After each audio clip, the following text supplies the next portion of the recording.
nos hablan del gran Stalin, de cómo incluso lo sitúan sus detractores, cómo hablan otros, incluso su máximo enemigo de Stalin, y cómo también Stalin, con inmensa humildad, habla de sí mismo. ¿Cómo pueden a mí compararme con Lenin? En algún momento dijo. Y ese tipo de citas y otras sumamente importantes, como Churchill, como el mismo Hitler, se refería de que no podía permitirse que en la Unión Soviética se reproducieran más hombres del nivel y del temple del gran camarada Stalin. De eso y de, sin duda, muchas otras cosas más, nos va a plantear hoy día en su exposición Jaime Canales Garrido. Un aplauso fuerte al camarada.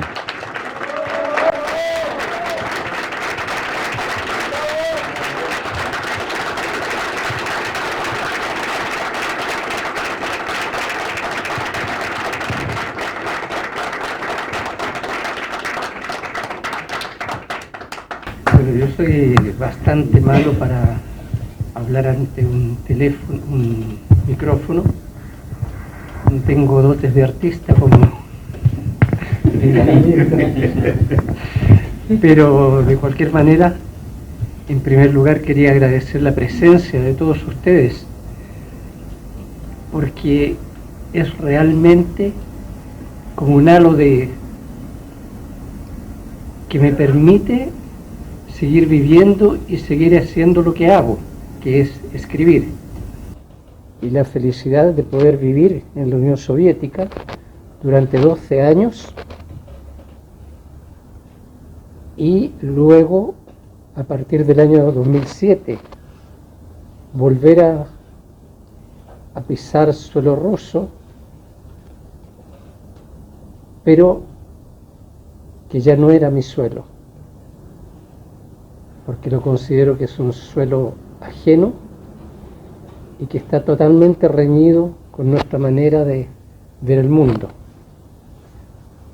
Eso debido no al pueblo en sí, sino que debido a las autoridades que infelizmente tiene en este momento Rusia y que son el resultado de la gran traición que tuvo lugar entre los años, la peor de las traiciones, entre los años 85 y 90 del siglo pasado. Bueno, yo llegué a la Unión Soviética el año 67 y por cierto que iba con una cierta aprensión. Yo eso relato un poco en el prólogo del primer libro que escribí, que era La Génesis, Vida y Destrucción de la Unión Soviética. Porque realmente en ese entonces en Chile se hablaba mucho de Stalin, pero en términos muy negativos, incluso dentro de la organización en la que yo militaba, que era la Juventud Comunista de Chile. Yo continúo siendo miembro del Partido Comunista de Chile, solo que no milito. Y no milito porque tengo una vida itinerante que no me permite hacerlo. Pero de cualquier manera, no es por halagar a los presentes, ni halagar a Eduardo, a nadie, pero la verdad es que me siento, leí el manifiesto de ustedes, aún no hemos hablado sobre eso, pero ya hablaremos, y me siento, por cierto, más identificado con los planteamientos ideológicos y políticos del Partido Comunista Acción Proletaria que con los de mi partido. Pero eso no está reñido en todo caso, absolutamente con nada. Volviendo a lo de mi llegada a la Unión Soviética, cuando llegué a Moscú, lo primero que vi fue esa arquitectura monumental que me pareció a mí que eso debería haber sido construido por cíclopes. Y me recordaba un poco lo poco que conocía en ese entonces sobre la arquitectura griega o las grandes construcciones que en tiempos muy pretéritos habían sido llevadas a cabo. Lo otro que me sorprendió fue que llegando a la Unión Soviética vi alegría en las calles, tranquilidad y alegría. Y noten que ya se trataba de un socialismo decadente, que estaba siendo paulatinamente destruido, desmontado. Pero el nuevo hombre que había creado, porque eso es que ahora voy a hablar un poco de Stalin, que se debió precisamente al papel que jugó Stalin como gran formador de cuadros. Ese hombre nuevo todavía subsistía en la Unión Soviética de los años 60, finales de los 60. Y cuando aprendí a hablar ruso, y lo aprendí a hablar rápidamente porque pasaba mucho tiempo en la calle, con perjuicio de la facultad. Y podía comunicarme con los soviéticos, les preguntaba su opinión sobre Stalin. Y me van a creer que nunca escuché una opinión negativa. Y cuando preguntaba sobre Khrushchev, que hacía solamente 3 años que lo habían destituido de sus puestos, porque esto fue el año 67. Bueno, escuchaba todo tipo de epítetos negativos sobre Khrushchev. Y desde entonces surgió en mí la gran duda, y de ser un individuo que tenía una posición un tanto anti-stalinista, viviendo en la Unión Soviética, esa posición se fue neutralizando. Bueno, pasaron los años, terminé la facultad, precisamente en el momento en que teníamos que viajar a Chile, pero viajamos el 26, le contaba a Jorge, el 26 de septiembre, porque traíamos la biblioteca de la Jota, viajábamos en barco, no en avión. Hicieron una excepción con nosotros, pero viajamos el día 26, el día 11, el día más aciago de nuestra vida, llegó.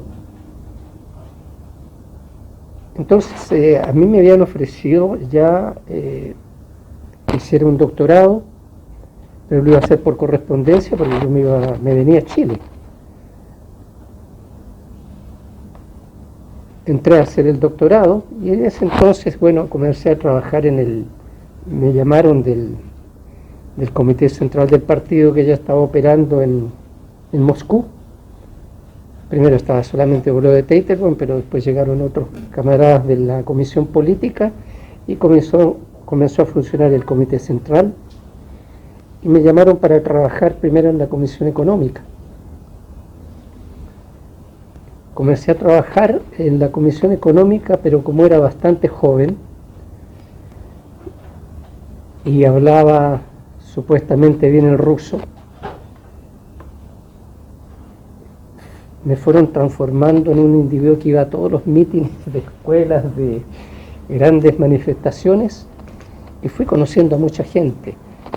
Y finalmente terminé representando en varias conferencias y eventos importantes a nivel de toda la Unión Soviética, terminé representando al Comité Central de la Juventud Comunista, porque nuestros dirigentes, en particular Gladys Marín, no podía ir porque andaba siempre prácticamente fuera de la Unión Soviética. Y ahí conocí gente muy interesante. Nunca olvido a un general. Allá en la Unión Soviética fue creada una organización que se podría decir que era paramilitar, que se llamaba DOSAAF, que era un tipo era para formar a la población civil, formarla en el ámbito militar, no por supuesto con un ejército, pero que tuvieran conocimiento sobre las armas, en el ámbito de la salud, que tuvieran conocimiento de los primeros auxilios. Bueno, El presidente de esta institución lo conocí en una conferencia que hubo en las afueras de Moscú. Era un general retirado, tenía unos 70 años en ese entonces, y yo no recuerdo cuál fue mi discurso, porque tuve que hacer un discurso en ese evento, pero el general se acercó a felicitarme y comenzamos a conversar y le pregunté sobre Stalin. Me dijo: no crean nada de lo que se ha escrito negativo sobre Stalin.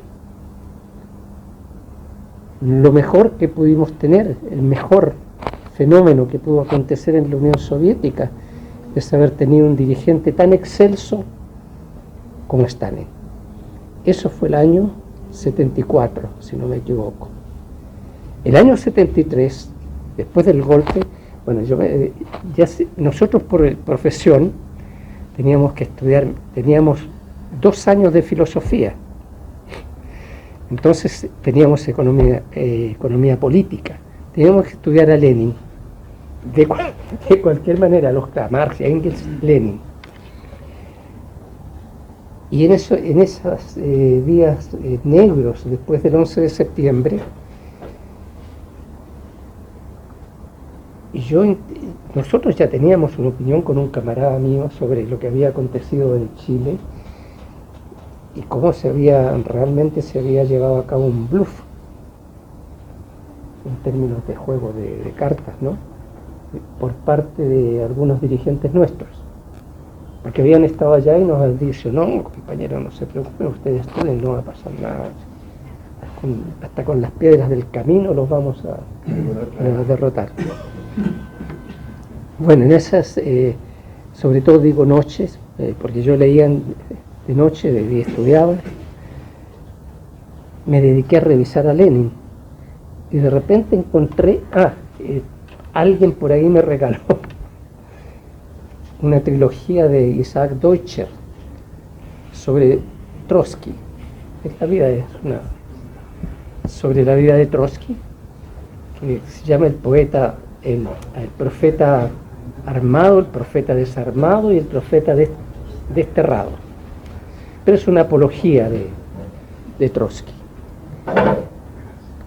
Y ahí yo no tenía idea que existía un tal testamento de Lenin. Y desde entonces, desde ese momento, es que me empecé a preocupar cada vez más con lo que había sido el periodo staliniano en la historia de la Unión Soviética.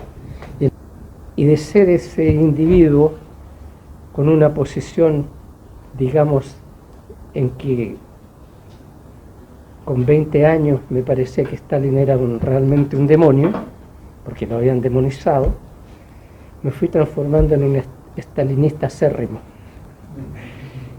Y ahora puedo decir con plena conciencia de que lo soy. Pero aquí, por ejemplo, es una parte, esto ustedes no lo conocen, pero es una biografía de Stalin, que son en 3 tomos, pero aquí hay solamente 2 tomos. Lo que pasa es que es muy voluminoso el texto, entonces falta el tercer tomo, que también va a ser en 2 partes. Y luego este primer tomo se va a dividir también en 2 partes, así que van a quedar 6 libros. Esta es la segunda edición ya que apareció en España.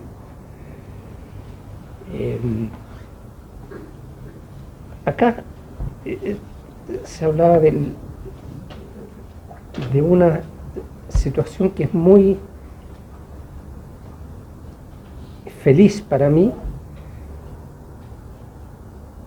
cuando se habla de las diferencias de los partidos, porque la diferencia de los partidos comunistas no solamente existe acá en Chile,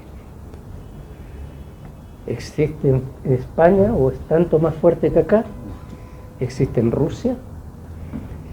Y curiosamente, yo les cuento un poco así de manera no muy metódica, pero para llegar a una cuestión que quiero decir al final, que es lo siguiente. Y yo por esas cosas de la vida, en un momento determinado, hace pocos años, el año 2008 por ahí, participaba en un foro por internet y yo defendía al Partido Comunista de la Federación Rusa, porque lo atacaban. Y yo siempre he pensado que quien ataca a un comunista es nuestro enemigo. Así que, por muy mal que estuviera haciendo las cosas el Partido Comunista, de la manera como lo atacaban, se notaba que era gente simplemente que quería debilitar al partido. Por lo tanto, yo lo defendí. Al final me echaron del foro. Pero ahí conocí también a personas interesantísimas. Y entre ellas, alguien me recomendó a mí para que hiciera una traducción para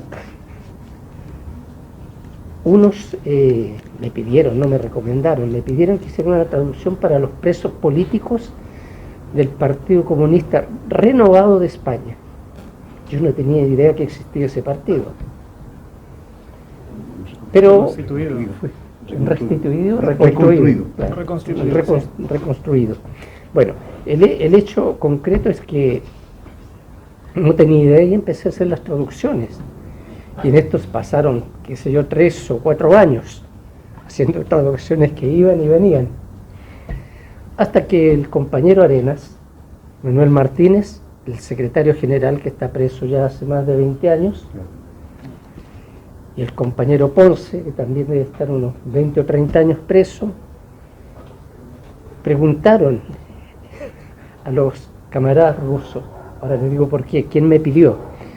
Yo no tenía idea que existía también ahí el Partido Comunista Obrero Ruso. Sí, sí. El Partido Comunista Obrero Ruso, que es el que participa normalmente en los foros estos de los encuentros de partidos. Así es. Que es el continuador, digamos, de lo que era el partido hasta el año 53, del PECUS. Pero PECUS del año 53, no de los años 60. Bueno, esto es la compañera que está encargada de toda esta parte que es son las publicaciones y la correspondencia con entidades extranjeras o partidos extranjeros. Les contó, es el camarada Jaime, es un comunista chileno. Arenas escribió y dijo, queremos saber más de él. Bueno, me pidieron, ¿puede dar algunos datos sobre su vida? Bueno, ahí entregué unos datos parecidos a los que aparecen aquí. Y, les informé que habían aparecido, que en ese momento estaban siendo o iban a ser editados en España 2 de mis libros, que ya habían sido editados en Argentina. Y curiosamente ellos, Arenas, pidió a los compañeros que estaban en libertad, quiero ver esos libros lo antes posible. Yo no sé cómo consiguieron, en una semana tuvieron los libros, porque a mí me han dicho en Argentina que solo estaban distribuidos en Chile y en Argentina, en ningún lugar más. Bueno, el hecho concreto es que consiguieron los libros. Y después de un mes, recibí una carta de Arenas, del secretario general del Partido Comunista, emitiendo un juicio parecido al que emitieron aquí ustedes, diciendo que esas 2 obras que él había leído eran obras fundamentales y que debían estar en la biblioteca del partido. Así que yo me siento sumamente honrado, porque creo que la posición que tiene este Partido Comunista Acción Proletaria y la que tiene el Partido Comunista Obrero Ruso y la que tiene el Partido Comunista Renovado, reconstruido español es muy semejante. Ahora quiero volver a la cuestión del primer libro, porque el camarada acá me dice que él leyó la primera edición. En realidad, la primera edición es un poco diferente a esta está con algunas alteraciones. ¿Qué sucedió? El año 2017, yo estaba acá en Chile porque yo vivo en Chile y en Rusia, no vivo todo el tiempo en Rusia. Vivo 6 meses allá, a veces 6 meses acá, o meses más, meses menos. Estaba acá, eso fue en el mes de abril, y se acercaron a mí compañeros del Partido Comunista, y sabían que yo escribía, lo sabían desde muchos años atrás. Me pidieron que escribiera un artículo sobre el centenario de la Revolución Socialista de Octubre, para publicarlo, porque iba a haber un encuentro de especialistas egresados de las universidades soviéticas y de otros países socialistas. Me convidaron, por cierto, a participar en el encuentro. Luego se acercó un compañero para nuevamente insistir en lo mismo. Bueno, yo viajé a Rusia. El encuentro acá iba a ser no en noviembre, sino que en septiembre, cuando debe haber sido en noviembre. De modo que el tiempo que tenía yo era bastante poco para escribir un artículo bueno. Pero como tenía tantos materiales, comencé de todos mis materiales a buscar un poco, porque la idea mía inicialmente, cuando decidí escribir sobre la historia de la Unión Soviética, era escribir una trilogía que estaba compuesta así. Era una parte teórica, que mucha de esa parte teórica está acá, pero esta es una crítica a Orlando Millas. Es una crítica a Orlando Millas porque en sus últimos meses de vida se transformó en un perfecto anticomunista por sus posiciones. Eso se puede leer en las memorias, en el 4º tomo de sus memorias. Y yo, que crecí cuando ingresé a las Juventudes Comunistas, siempre lo vi como un maestro para mí, a Millas.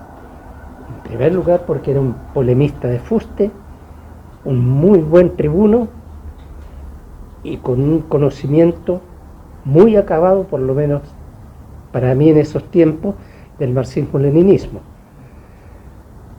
Y luego tuve la suerte de trabajar con él en la Comisión Económica del Comité Central del Partido en Moscú.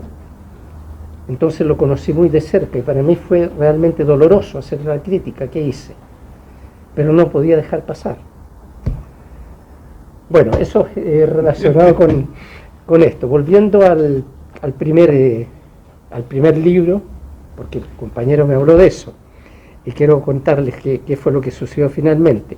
Bueno, estaba escribiendo un artículo y de repente me di cuenta que tenía ya unas 50 páginas y dije, no, es un artículo muy grande. Pero había tomado cosas, dije, parecía un collage de cosas, ¿no? Y yo quería que fuera una cosa excelsa, dentro de lo posible perfecta. No siempre busca la perfección, pero pocas veces la alcanza. Entonces continué escribiendo y en un momento determinado ya tenía 70 páginas escritas y vi que no lo podía. Siempre yo recuerdo, no sé por qué, cuando todavía este individuo, Vargas Llosa, era un buen escritor,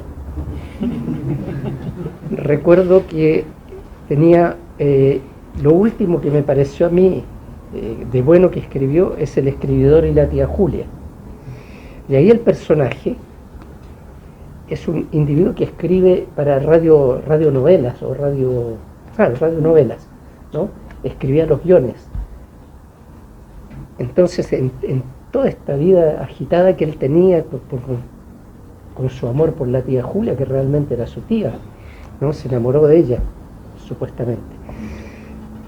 De repente se empezó a dar cuenta que no podía dominar, que no se recordaba lo que había escrito, y se le transformó en una cosa inasible, que no la podía tomar y dominar. Fue lo que me ocurrió a mí con el artículo este. De modo que seguí escribiendo y se transformaron en 270 páginas. Pero resultó un libro. Lo fui dentro del tiempo que tenía, imagínense, 270 páginas en 4 meses. O sea, tenía que escribir. Aquí les cuento otra anécdota. En alguna oportunidad le preguntaron a José Saramago, una periodista, le dijo, don José, ¿cuántas páginas usted escribe por día? Saramago, que era muy socarrón, le dijo, ¿páginas? Le dijo, no, páginas. Mire, dice, cuando estoy bien dispuesto, cuando tengo realmente deseos de escribir, media página por día, una página. Y ella le dijo, pero eso es muy poco. Sí, le dijo, pero se imagina usted, yo tengo 90 años y la cantidad de páginas que podría haber escrito yo, si hubiese escrito una por día. Ah, le dijo, pero lo que pasa es que usted necesita inspiración tal vez para escribir. No, le dijo él, para mí inspirar es esto. Bueno, volviendo al asunto del libro, sucedió que yo mandé el texto, estaba en Rusia, lo mandé para acá, y una compañera, una de las compañeras que se había acercado a mí para que yo escribiera el artículo, me dijo, nosotros tenemos un editorial, lo podemos publicar. Bueno, le dije, avancen, pensando que realmente tenían un editorial. Pero bueno, cuando yo llegué acá no habían hecho absolutamente nada, y yo llegué en septiembre seguramente, inicios de septiembre. Y lo que a mí me interesaba era que estuviera el libro para el encuentro donde iba a participar, y quería hablar sobre el libro. Por cierto, el libro recién apareció en el mes de noviembre, la maqueta apareció, pero yo había convidado a un compañero alemán al encuentro y lo convidé a mi casa, un compañero que había sido diplomático de la RDA, de la República Democrática Alemana, había sido primer secretario de la Embajada en Mozambique, pero a él yo lo había conocido en los años 70 en la URSS, en Moscú, porque él estudiaba en un instituto y andaban ellos siempre cuando había actividades de solidaridad con el pueblo de Chile. Ellos tenían un conjunto y él estaba en ese conjunto y andaban tocando con sus camisas azules, guitarra y cantaban. Bueno, después imagínense la sorpresa, después de no sé cuántos años me encontré con él en Mozambique, y después algunas veces nos encontrábamos en Portugal, porque Portugal para mí pasó a ser una tierra muy querida, por el hecho de haber vivido en Mozambique muchos años. Conocí a muchos portugueses, muchos amigos, tuve. No muchos amigos, muchos conocidos, pocos amigos. Y el hecho concreto es que cuando me entregaron el libro, mi amigo, que se había comprometido a traducirlo y a publicarlo en Alemania, lo recibió cuando él viajaba, lo recibió en el aeropuerto. Y yo no tuve oportunidad de leer la maqueta. Y por supuesto que si yo en 4 meses escribí 270 páginas, imagínense que ni Saramago era capaz de hacerlo. Por supuesto que había muchos errores. Y el texto original, con todos sus errores, fue lo que está en la maqueta, en ese libro. Lo que tú leíste. Que es la maqueta. Por lo tanto, esa es la historia. Esa es la historia del libro. Pero bueno, ya creo que he hablado bastante, he abusado de vuestra paciencia, y una vez más les agradezco su presencia aquí y agradezco a ustedes. Muchas gracias. Antes de esto, quería entregarle esto al camarada Eduardo Artés. Es un regalo para nuestro secretario. Gracias.